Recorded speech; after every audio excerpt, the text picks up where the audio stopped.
ঠিক কি না? আল্লাহ তখন ফেরেশতাদেরকে জিজ্ঞেস করে, এই ঘটনা নাকি? খায় না যে?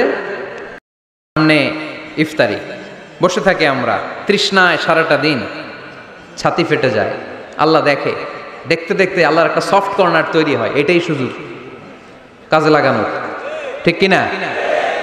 মুমিন ঝোপ যে কোপ মারে, সময় মতো কাজ করে, ঠিক কিনা?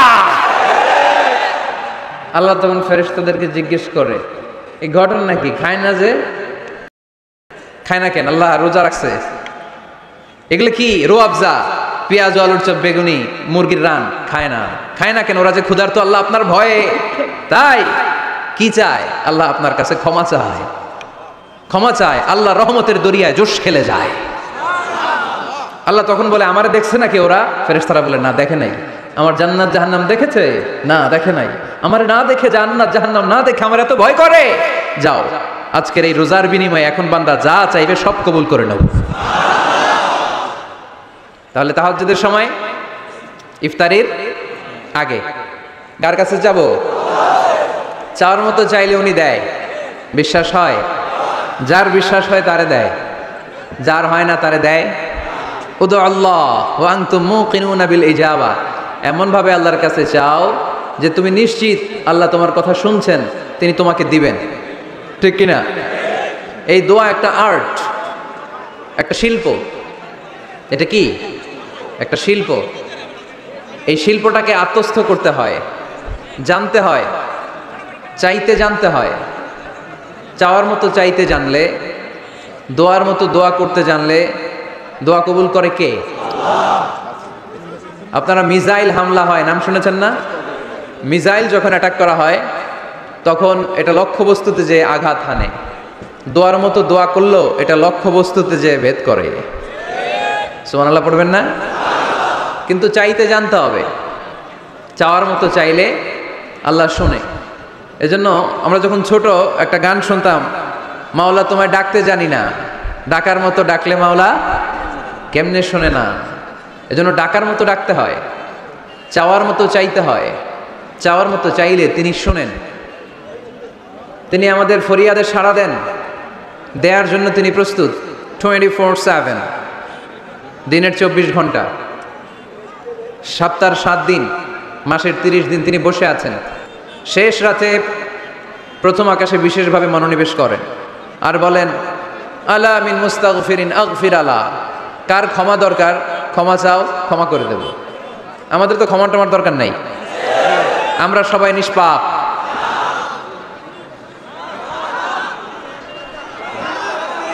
নাকি গুনাহগার? নাকি পাপী? শুধু পাপী না পাপীর ঘরের পাপী? কেউ না জানুক, আমার পাপের খবর রাখে একজন, তিনি কে? পৃথিবী না জানুক আমি তো জানি, আমি কি পাপ করেছি হায়, ঠিক কিনা? পৃথিবী না জানুক আমি তো জানি, আমি কি পাপ করেছি হায়।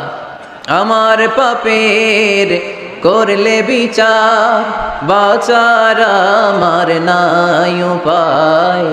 দয়াময় প্রভু মাফ করো আমায়, মাফ করো আমায়। পড়েন আমিন। পৃথিবী জানে না, জানে কে? দরজা বন্ধ করে, লাইট অফ করে একা একা পাপ করছি।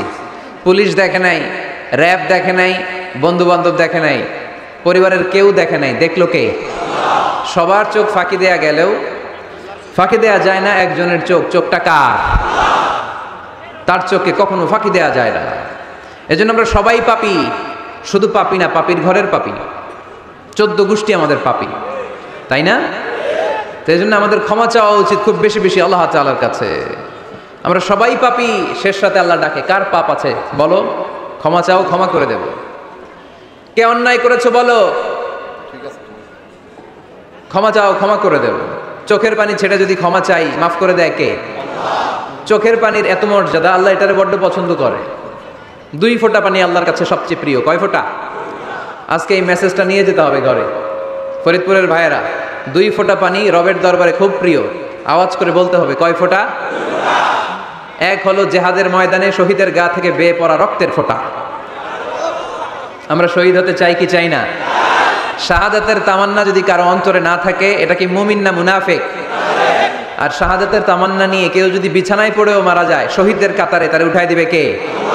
আমাকে শহীদ করে সেই মিছিলে শামিল করে নিও, যে মিছিলের নেতা আমির হামজা খোবায়েবে খাব্বাব, আল্লাহর কাছে ছিল অতি প্রিয়, শামিল করে নিও আমাকে শহীদ করে সেই মিছিলে শামিল করে নিও। পড়েন আমিন। প্রথম হচ্ছে জেহাদের ময়দানে শহীদের গা থেকে দাঁড় করে ঝরে পড়া রক্তের ফোঁটা, একটা গেল। 2 নাম্বার হচ্ছে অনুতপ্ত বান্দার চোখের পানির ফোঁটা। বান্দা যখন অনুতপ্ত হয়, তার ভুল বুঝতে পারে, অন্যায়কে উপলব্ধি করতে পারে, তখন সে জায়নামাজ বিছিয়ে রবের দরবারে হাজিরা দেয়, সিজদায় লুটিয়ে পড়ে কান্না শুরু করে দেয়। এই চোখের পানির এত পাওয়ার, এই চোখের পানি অনুতপ্ত বান্দার চোখ বেয়ে নাকের ডগাবে মাটিতে পড়ার আগেই আল্লাহ বান্দার জীবনে সব গুনাহ মাফ করে দেয়। এজন্য চোখের পানি বেশি বেশি ফেলার দরকার আছে না নাই? আমাদের হৃদয়টা অনেকের বড় শক্ত, চোখ দিয়ে পানি নামে না। সেই কবে যে সর্বশেষ কান্না করেছিলাম মনেই নাই, এরকম অনেকে আছে না নাই? সেই কবে যে কাঁদছিলাম মনে নাই হুজুর, কান্নাই তো আসে না। বড্ড পাষাণ হৃদয় আমাদের। এজন্য আল্লাহর কাছে চাইতে জানতে হয়। চাওয়াটা একটা শিল্প, দোয়া করাটা একটা শিল্প। এটাকে শিখতে হয়, এটাকে আয়ত্তে আনতে হয়, এটাকে বশে আনতে হয়, এটার সাথে আবেগ, ভালোবাসার উচ্ছ্বাস যুক্ত করতে হয়, চোখের পানির ছোঁয়া লাগাতে হয়, তাহলে এটা আরশের মধ্যে যে নক করে। আর হুজুর দোয়া করতেছে অন্যদিকে তাকায় আছে, এরকম আসরা নাই? হুজুর দোয়া করে ক্যামেরাম্যানরা ক্যামেরা ঠিক করে, আসরা নাই? তো এই দোয়ায় কোনো লাভ হবে না। সিনসিয়ার দোয়া ইজ লাইক এ মিসাইল, আর দোয়া ও সিলাহুল মুমিন। দোয়া হচ্ছে মুমিনের অস্ত্র। AK-47 ব্যালিস্টিক ক্ষেপণাস্ত্র, ট্যাঙ্ক, মিসাইল, এগুলো আমাদের অস্ত্র না। আমাদের আসল অস্ত্র আমাদের দোয়া। বুঝে নাই বোধহয়? আসল অস্ত্র কি? এজন্য we have to always keep in touch with our Lord. সব সময় আল্লাহর সাথে কিপ ইন টাচ, আল্লাহর সাথে টাচে থাকতে হবে, ঠিক কি না? লুজ টাচ হইলে হবে না, কিপ ইন টাচ অলওয়েজ। বিপদে পড়লেই একজনের কাছে ফরিয়াদ করব, তিনি কে? তিনি দেওয়ার জন্য বসে আছেন, চাইলেই তিনি দেন। এটা আমাদের অস্ত্র। যেখানে সব কিছুর কারিশমা শেষ, সেখানে দোয়ার কারিশমা শুরু। আমরা অনেক সময় শুনি ক্যান্সারে আক্রান্ত। ক্যান্সার নামে একটা রোগ আছে না? ডাক্তাররা বলে ক্যান্সার যার নাই অ্যান্সার। ডাক্তার ঘোষণা দিছে এই রোগী তো বাঁচবে না, সর্বোচ্চ বাঁচলে 6 মাস। কয় মাস? এরপরেও দেখা গেল লোকটা 10 বছর বেঁচে ছিল। এরকম আছে না নাই? সব ডাক্তার ফেল, ঘোষণা দিয়েছে 6 মাস বাঁচবে, কিন্তু বেঁচে রইল 10 বছর। এই যে 10 বছর বেঁচে রইল, কিসের কারিশমা? আল্লাহর কারিশমা, দোয়া, দোয়ার বদৌলত। এই জন্য বেশি বেশি দোয়া করতে রাজি আছেন তো?